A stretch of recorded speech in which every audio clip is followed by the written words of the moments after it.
ರಾಷ್ಟ್ರೀಯ ಕಾಂಗ್ರೆಸ್ ಪಕ್ಷದ ಹಿರಿಯ ನಾಯಕ ಮಾಜಿ ಕೇಂದ್ರ ಸಚಿವ ಹಾಗೂ ಅಖಿಲ ಭಾರತ ರಾಷ್ಟ್ರೀಯ ಕಾಂಗ್ರೆಸ್ ಪಕ್ಷದ ಮಾಜಿ ಪ್ರಧಾನ ಕಾರ್ಯದರ್ಶಿ ಎಐಸಿಸಿ ಚುನಾವಣಾ ಸಮಿತಿಯ ಮಾಜಿ ಅಧ್ಯಕ್ಷ ಮಾಜಿ ಲೋಕಸಭಾ ಸದಸ್ಯ ಪ್ರಸ್ತುತ ರಾಜ್ಯಸಭಾ ಸದಸ್ಯರಾಗಿದ್ದ ಆಸ್ಕರ್ ಫರ್ನಾಂಡಿಸ್ ಅವರ ನಿಧನಕ್ಕೆ ಜಿಲ್ಲೆಯ ಗಣ್ಯರು ಸಂತಾಪ ವ್ಯಕ್ತಪಡಿಸಿದ್ದಾರೆ. ಕಾಂಗ್ರೆಸ್ ಪಕ್ಷದ ವರಿಷ್ಠ ನಾಯಕರಾದಂಥ ಆಸ್ಕರ್ ಫರ್ನಾಂಡಿಸ್ ನಮ್ಮನ್ನು ಅಗಲಿದ್ದಾರೆ. ಉಭಯ ಜಿಲ್ಲೆಯಲ್ಲಿ ಒಬ್ಬ ಸಾಮಾನ್ಯ ಪಕ್ಷದ ಕಾರ್ಯಕರ್ತನಾಗಿ ರಾಜ್ಯಕ್ಕೆ ಪ್ರವೇಶ ಮಾಡಿ ಹಂತ ಹಂತವಾಗಿ ಬೆಳೆದು ದೇಶದ ಅತ್ಯುನ್ನತ ಸ್ಥಾನದವರೆಗೆ ಹೋಗಿದ್ದಾರೆ. ಸಾಕಷ್ಟು ದೊಡ್ಡ ಸಂಖ್ಯೆಯಲ್ಲಿ ಅಭಿಮಾನಿಗಳಿರ್ತಕ್ಕಂಥ ಈ ಜಿಲ್ಲೆ ಸಾಕಷ್ಟು ಮುಖಂಡರನ್ನು ತಯಾರು ಮಾಡಿದಂಥ ಮುಖಂಡರವರು. ಅವರ ಅಗಲುವಿಕೆ ನಮಗೆಲ್ಲರೂ ತುಂಬಲಾರದ ನಷ್ಟ, ಪಕ್ಷಕ್ಕೆ ತುಂಬಲಾರದ ನಷ್ಟ. ಅವರ ಒಂದು ಅಂತ್ಯ ಸಂಸ್ಕಾರದ ಕೆಲಸ ಬಹುಶಃ ನಾಳೆ ಇಲ್ಲಿಂದ ಮೋರ್ಚರಿಂದ ಉಡುಪಿಗೆ ಅವ್ರು ಹೋಗ್ತಾರೆ. ಹೋಗಿ ಅಲ್ಲಿ ಚರ್ಚಿನಲ್ಲಿ ಪ್ರಾರ್ಥನೆ ನಡೀತದೆ.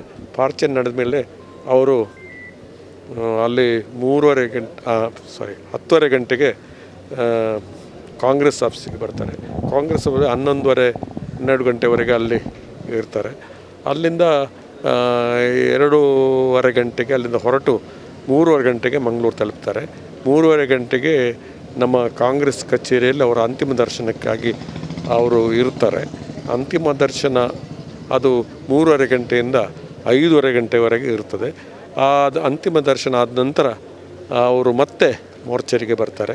ಮೋರ್ಚರಲ್ಲಿ ನಾಡಿದ್ದು ಬೆಳಿಗ್ಗೆ ಇಲ್ಲಿಂದ ಮಿಲಾಗ್ರಿಸ್ ಚರ್ಚಲ್ಲಿ ಹೋಗಿ ಪೂಜೆ ನಡೀತದೆ. ಪೂಜೆ ನಡೆದಾದ ಮೇಲೆ ಅವರು ಬೆಂಗಳೂರಿಗೆ ಹೋಗ್ತಾರೆ. ಬೆಂಗಳೂರಲ್ಲಿ KPCC ಕಚೇರಿಯಲ್ಲಿ ಅಂತಿಮ ದರ್ಶನಕ್ಕೆ ಇಡಲಾಗೋದು. ಮುಂದಕ್ಕೆ ರಾಷ್ಟ್ರ ನಾಯಕರೆಲ್ಲ ಅಲ್ಲಿ ಬರುವ ಕಾರ್ಯಕ್ರಮ ಇದೆ. ಎಲ್ಲ ಸಾಮಾನ್ಯವಾಗಿ ಎಲ್ಲರೂ ಕೂಡ ಸೋನಿಯಾ ಗಾಂಧಿಯಿಂದ ಹಿಡಿದು ರಾಹುಲ್ ಗಾಂಧಿಯವರೆಗೆ ಮೊನ್ನೆ ಹುಷಾರಿಲ್ಲದಾಗ ಎಲ್ಲರೂ ಕೂಡ ಅವರ ಪತ್ನಿ ಜೊತೆ ಮಾತಾಡಿದ್ದಾರೆ.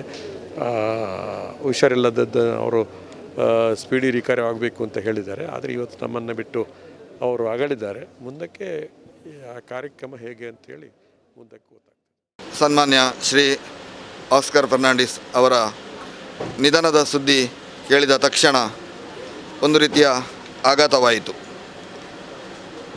ಆದರೆ ದೇವರ ಸನ್ನಿಧಿಗೆ ಅವರು ಸೇರಿದ್ದಾರೆ ಎಂದು ಹೇಳುವಾಗ ಒಂದು ಥರದ ತೃಪ್ತಿ. ಶ್ರೀಮಾನ್ ಆಸ್ಕರ್ ಫರ್ನಾಂಡಿಸ್ ರವರು ಹಾಗೂ ಫಾದರ್ ಮುಲ್ಲರ್ ಸೇವಾ ಸಂಸ್ಥೆಗಳಿಗೆ ಒಂದು ಅನ್ಯೋನ್ಯತೆಯ ಒಂದು ಬಾಂಧವ್ಯವಿದೆ. ಅವರಿಗೆ ಈ ಸಂಸ್ಥೆಯ ಮೇಲೆ ತುಂಬ ಕಾಳಜಿ ಇತ್ತು. ಹಾಗೂ ಅದೇ ರೀತಿ ಅವರದೇ ಸಂಸ್ಥೆ ಎಂಬ ಒಂದು ಭಾವನೆ ಕೂಡ ಅವರಲ್ಲಿ ಇತ್ತು. ನಮ್ಮ ಸಂಸ್ಥೆಯ ಏಳಿಗೆಗೋಸ್ಕರ ವಿಶೇಷವಾಗಿ ನಮ್ಮ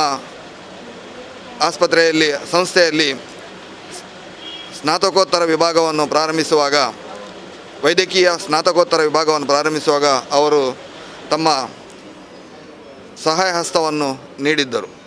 ಅದೇ ರೀತಿ ಫಾದರ್ ಮುಲ್ಲರ್ ಮೆಡಿಕಲ್ ಕಾಲೇಜ್ ಸ್ಥಾಪನೆ ಮಾಡುವಾಗ ಕೂಡ ಅವರು ನಮಗೆ ಸರ್ಕಾರದ ವತಿಯಿಂದ ಭಾಳಷ್ಟು ಸಹಕಾರವನ್ನು ಕೊಟ್ಟು ಫಾದರ್ ಮುಲ್ಲರಿಗೆ ಒಂದು ಮೆಡಿಕಲ್ ಕಾಲೇಜ್ ಬೇಕು ಎಂದು ಆ ರೀತಿಯ ಅಭಿಪ್ರಾಯವನ್ನು ಇಟ್ಟುಕೊಂಡು ಅವರು ನಮಗೆ ಸಕಲ ರೀತಿಯಲ್ಲಿ ಸಹಕರಿಸಿದ್ದಾರೆ. ನಮ್ಮ ಸಂಸ್ಥೆಯ ಯಾವುದೇ ಕಾರ್ಯಕ್ರಮಗಳಿಗೆ ಅವರಿಗೆ ಆಹ್ವಾನ ಕೊಟ್ಟಾಗ ಅದನ್ನು ತುಂಬ ಹೃದಯದಿಂದ ಸ್ವೀಕರಿಸಿದ್ದರು. ತಮಗೆ ಆಗುವ ಸಂದರ್ಭದಲ್ಲಿ ಮಂಗಳೂರಿಗೆ ಬಂದಾಗ ನಮ್ಮ ಸಂಸ್ಥೆಯ ಕಾರ್ಯಕ್ರಮಗಳಲ್ಲಿ ಅವರು ಪಾಲ್ಗೊಳ್ತಿದ್ದರು. ಒಂದು ವೇಳೆ ಪಾಲ್ಗೊಳ್ಳಲು ಅವಕಾಶ ಇಲ್ಲದಿದ್ದರೂ ಕೂಡ ಅವರು ತಮ್ಮ ಸಂದೇಶವನ್ನು ನಮ್ಮ ಸಂಸ್ಥೆಗೆ ಕಳಿಸ್ತಿದ್ದರು.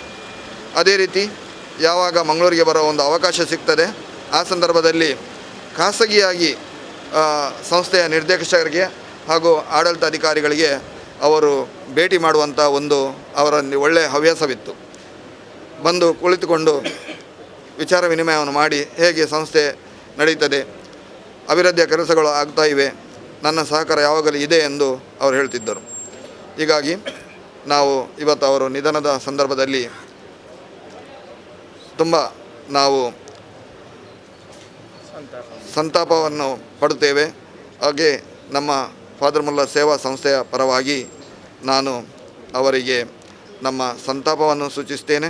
ಅದೇ ರೀತಿ ಅವರ ಧರ್ಮಪತ್ನಿ ಶ್ರೀಮತಿ ಬ್ಲಾಸಮ್ ಹಾಗೂ ಮಕ್ಕಳಿಗೆ ಕೂಡ ನಾವು ದೇವರು ಅವರಿಗೆ ಈ ದುಃಖವನ್ನು ಸಹಿಸಲು ಬೇಕಾದ ಶಕ್ತಿ ಮತ್ತು ಶಕ್ತಿಯನ್ನು ಕೊಡಲಿ ಎಂದು ಪ್ರಾರ್ಥಿಸ್ತಾ, ಶ್ರೀಮಾನ್ ಆಸ್ಕರ್ ಅವರಿಗೆ ಆ ಭಗವಂತನು ಚಿರಶಾಂತಿಯನ್ನು ನೀಡಲಿ ಎಂದು ಪ್ರಾರ್ಥಿಸ್ತೇವೆ.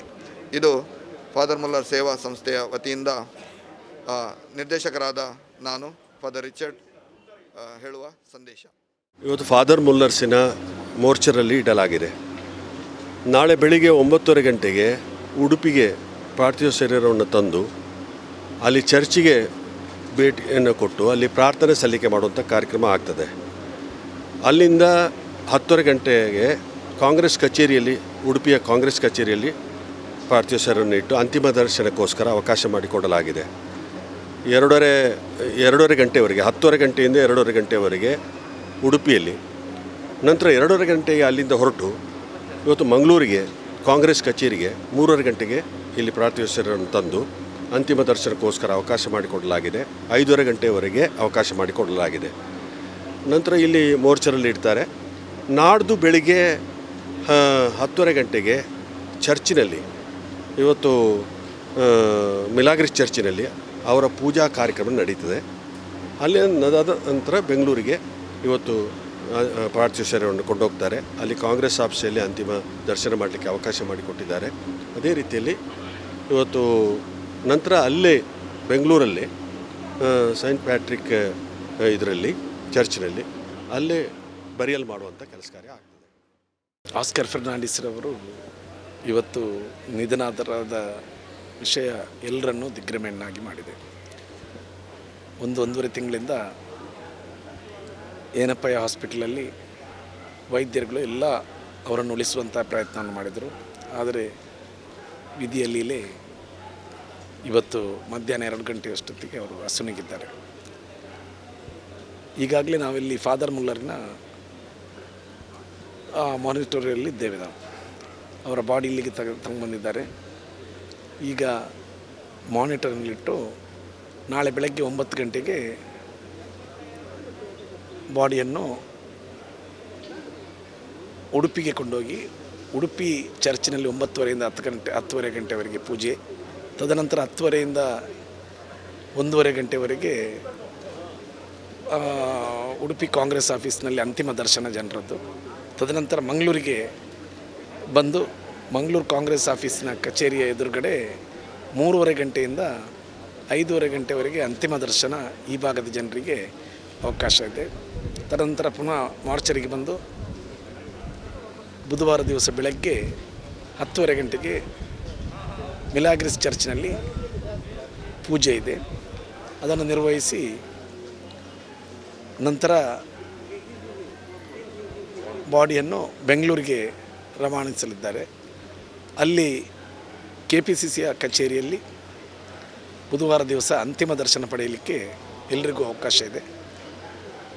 ರಾಷ್ಟ್ರೀಯ ನಾಯಕರುಗಳು, ಅವರ ಅನೇಕ ಮಿತ್ರರುಗಳು ಅಲ್ಲಿ ಅಂತಿಮ ದರ್ಶನವನ್ನು ಪಡಲಿಕ್ಕೆ ಬರ್ತಾರೆ. ಮತ್ತು ಸೈಂಟ್ ಪ್ಯಾಟ್ರಿಕ್ ಚರ್ಚಲ್ಲಿ ಅಂದೇ ಅವರ ಆ ಕಟ್ಟಕಡೆಯ ವಿದಾಯ ವ್ಯವಸ್ಥೆಯನ್ನು ಸೈಂಟ್ ಪ್ಯಾಟ್ರಿಕ್ ಚರ್ಚ್ನಲ್ಲಿ ಮಾಡಲಾಗಿದೆ ಅಂತ ಹೇಳುವಂತಹ ವರ್ತಮಾನವನ್ನು ಈಗಾಗಲೇ ಕುಟುಂಬದವರು ತಿಳಿಸಿದ್ದಾರೆ. ಬಹಳ ಒಂದು ಸ್ವಚ್ಛ ಚಾರಿತ್ರ್ಯವುಳ್ಳೆಯ ಅಜಾತಶತ್ರುವಾದ ಆಸ್ಕರ್ ಫೆರ್ನಾಂಡಿಸ್ರವರ ಅಗಲಿಕೆ ಉಭಯ ಜಿಲ್ಲೆಗಳಿಗೆ ಮಾತ್ರ ಅಲ್ಲ, ಇಡೀ ರಾಜ್ಯಕ್ಕೆ, ಇಡೀ ದೇಶಕ್ಕೆ ಒಂದು ದೊಡ್ಡ ನಮಗೆ ಆಘಾತ ತಂದಿರುವಂತಹ ಮತ್ತು ನಷ್ಟವಾಗಿರುವಂತಹ ಸಂಗತಿ ಅಂತೇಳಿ ಈ ಸಂದರ್ಭದಲ್ಲಿ ನಾನು ಹೇಳಲಿಕ್ಕೆ ಬಯಸ್ತೇನೆ. ಬಹುಶಃ ನಾನೊಂದು ಶಾಸಕನಾಗಿದ್ದರೆ ಅದಕ್ಕೆ ಮುಖ್ಯ ಕಾರಣ ಆಸ್ಕರ್ ಫೆರ್ನಾಂಡಿಸ್ರಾಗಿದ್ದರು ಅಂತ ಹೇಳುವಂತಹದ್ದನ್ನು ನಾನು ಯಾವತ್ತೂ ಮರೆಯೋದಿಲ್ಲ. ಎಲ್ಲರೊಂದಿಗೂ ಸ್ನೇಹಜೀವಿಯಾಗಿ, ಯಾವುದೇ ಒಂದು ಶತ್ರುಗಳಿಲ್ಲದೆ, ವಿರೋಧ ಪಕ್ಷದವರು ಸಮೇತ ಮೆಚ್ಚುವಂತಹ ಒಂದು ನಾಯಕ ಬಹುಶಃ ರಾಜಕೀಯದಲ್ಲಿ ಬಹಳ ವಿರಳವಿರುವುದು. ಬಹುಶಃ ತಕ್ಷಣ ರಾಜಕೀಯ ಬಂದ ತಕ್ಷಣ ತನ್ನ ಕುಟುಂಬ, ತನ್ನ ಸಂಬಂಧದವರಿಗೆ ಅವಕಾಶಗಳನ್ನು ಕೊಡುವಂಥ ಕೆಲಸ ಆಗ್ತದೆ. ಆದರೆ ಇದೆಲ್ಲಕ್ಕೂ ಮೀರಿ ಯಾವುದೇ ಅವರು ರಾಜೀವ್ ಗಾಂಧಿಯವರ ಜೊತೆಯಲ್ಲಿರುವಂಥ ಸಂದರ್ಭದಲ್ಲಿ ಎಷ್ಟೋ ಆಸ್ತಿಪಾಸ್ತಿಗಳನ್ನು ಮಾಡ್ಬೋದಿತ್ತು. ಆದರೆ ಯಾವುದನ್ನು ಅವರು ಗಣನೀಯಕ್ಕೆ ತೆಗೆದುಕೊಳ್ಳದೆ ನನ್ನ ಮಾನವನಾಗಿ ಹುಟ್ಟಿದ್ದೇನೆ, ಆ ಸ್ವಚ್ಛ ಚಾರಿತ್ರ್ಯ ಆಡಳಿತವನ್ನು ನೀಡುತ್ತೇನೆ ಅಂತೇಳಿ ಹೇಳಿ ಜನರಿಗೆ ವಿದಾಯ ಹೇಳಿ ಹೋಗಿದ್ದಾರೆ. ಬಹಳ ನೋವಿನಿಂದ ಅವರ ವಿದಾಯವನ್ನು ನಾವು ಬಹಳ ನೋವಿನಿಂದ, ಭಾರವಾದ ಮನಸ್ಸಿನಿಂದ ನಾವು ನೋಡುತ್ತಾ ಇದ್ದೇವೆ. ಅವರ ಕುಟುಂಬಕ್ಕೆ, ಅವರ ಮಡದಿ ಮತ್ತು ಮಕ್ಕಳಿಗೆ ಈ ನೋವನ್ನು ಅಗಲಿಕೊಳ್ಳುವಂಥ, ಅವರ ಎಲ್ಲ ಅಭಿಮಾನಿಗಳಿಗೆ ನೋವನ್ನು ಅಗಲುವಂತಹ ಶಕ್ತಿಯನ್ನು ಪರಮಾತ್ಮ ನೀಡಲಿ ಅಂತ ಹೇಳುವಂಥ ಪ್ರಾರ್ಥನೆಯನ್ನು ಮಾಡ್ತಾರೆ. ನಮ್ಮ ರಾಷ್ಟ್ರ ನಾಯಕರು, ಕಾಂಗ್ರೆಸ್ ಮುಖಂಡರಾಗಿರುವಂಥ ಸನ್ಮಾನ್ಯ ಶ್ರೀ ಆಸ್ಕರ್ ಫರ್ನಾಂಡಿಸ್ ಜಿ ಅವರು ಇವತ್ತು ಮಧ್ಯಾಹ್ನ ಈ ಲೋಕವನ್ನು ತ್ಯಜಿಸಿದ್ದಾರೆ ಅಂತ ಹೇಳಲಿಕ್ಕೆ ನಮಗೆ ಭಾಳ ನೋವಾಗ್ತಾ ಇದೆ. ಕಳೆದ ಸುಮಾರು 60 ದಿವಸಗಳಿಂದ ಅವರು ಅಸೌಖ್ಯದಲ್ಲಿದ್ದರು. ಖಾಸಗಿ ಆಸ್ಪತ್ರೆಯಲ್ಲಿ ಶುಶ್ರೂಷೆಯನ್ನು ಪಡೀತಾ ಇದ್ದರು. ಇವತ್ತಿಗೆ ಮಧ್ಯಾಹ್ನ ಅವರು ತೀರಿ ಹೋದರು. ಈಗ ಪಾದಮೂಲಸ್ ಆಸ್ಪತ್ರೆಯ ಮಾರ್ಚರಿಯಲ್ಲಿ ಅವರ ಪಾರ್ಥಿವ ಶರೀರವನ್ನು ಇಡಲಾಗಿದೆ. ನಾಳೆ ಬೆಳಿಗ್ಗೆ ಇಲ್ಲಿಂದ ಉಡುಪಿಗೆ 8:30 ಗಂಟೆಗೆ ತೆಗೆದುಕೊಂಡು ಹೋಗಲಾಗ್ತದೆ. ಅಲ್ಲಿ ಸುಮಾರು 12:30 ಗಂಟೆಯವರೆಗೆ ಪೂಜೆ ಮತ್ತು ಸಾರ್ವಜನಿಕರ ಸಂದರ್ಶನಕ್ಕೆ ಅಲ್ಲಿ ಇಟ್ಟ ನಂತರ ಸುಮಾರು 1:30 ಗಂಟೆಗೆ ಮಂಗಳೂರಿಗೆ ತರಲಾಗುವುದು. ಮಧ್ಯಾಹ್ನ 3 ಗಂಟೆಯಿಂದ 5 ಗಂಟೆಯವರೆಗೆ ಮಂಗಳೂರಿನ DCC ಕಚೇರಿಯಲ್ಲಿ ಅವರ ಪಾರ್ಥಿವ ಶರೀರವನ್ನು ಸಾರ್ವಜನಿಕರ ಸಂದರ್ಶನಕ್ಕೆ ಇಡಲಾಗುವುದು. ಅದರ ನಂತರ ಮಾರ್ಚರಿಗೆ ತರಲಾಗ್ತದೆ. ನಾಡ್ದು 15ನೇ ತಾರೀಕಿಗೆ ಬೆಳಿಗ್ಗೆ 10:30 ಗಂಟೆಗೆ ಮಿಲಾಗ್ರಿಸ್ ಚರ್ಚ್ನಲ್ಲಿ ಪೂಜೆ ಇಡುವುದು ಮತ್ತು ಸಾರ್ವಜನಿಕರಿಗೆ ಸಂದರ್ಶನಕ್ಕೆ ಇಡಲಾಗುವುದು. ಅದರ ನಂತರ ಬೆಂಗಳೂರಿಗೆ ಪಾರ್ಥಿವ ಶರೀರವನ್ನು ಕೊಂಡೊಯ್ಯಲಾಗ್ತದೆ. ಅವರ ಅಂತಿಮ ಶವ ಸಂಸ್ಕಾರವನ್ನು ಬೆಂಗಳೂರಿನಲ್ಲಿ ಸೇಂಟ್ ಪ್ಯಾಟ್ರಿಕ್ಸ್ ಚರ್ಚ್ನಲ್ಲಿ ಮತ್ತು ಅಲ್ಲಿಯ ಸಿಮೆಟ್ರಿಯಲ್ಲಿ ಮಾಡಲಾಗುವುದು. ಈ ಸನ್ಮಾನ್ಯ ಶ್ರೀ ಆಸ್ಕರ್ ಫರ್ನಾಂಡಿಸ್ರವರು ಅವರು ನಿರಂತರವಾಗಿ ಕಳೆದ 35-40 ವರ್ಷಗಳ ಅವಧಿಗೆ ದೇಶದ ಸೇವೆಯನ್ನು ಮಾಡಿದ್ದಾರೆ ಮತ್ತು ಎಲ್ಲರಿಗೂ ಕೂಡ ಆತ್ಮೀಯರಾದವರು, ಪ್ರೀತಿಗೆ ಪಾತ್ರರಾದವರು. ಅವರ ಬಗ್ಗೆ ಎಲ್ಲರಿಗೂ ಅಪಾರ ಗೌರವ.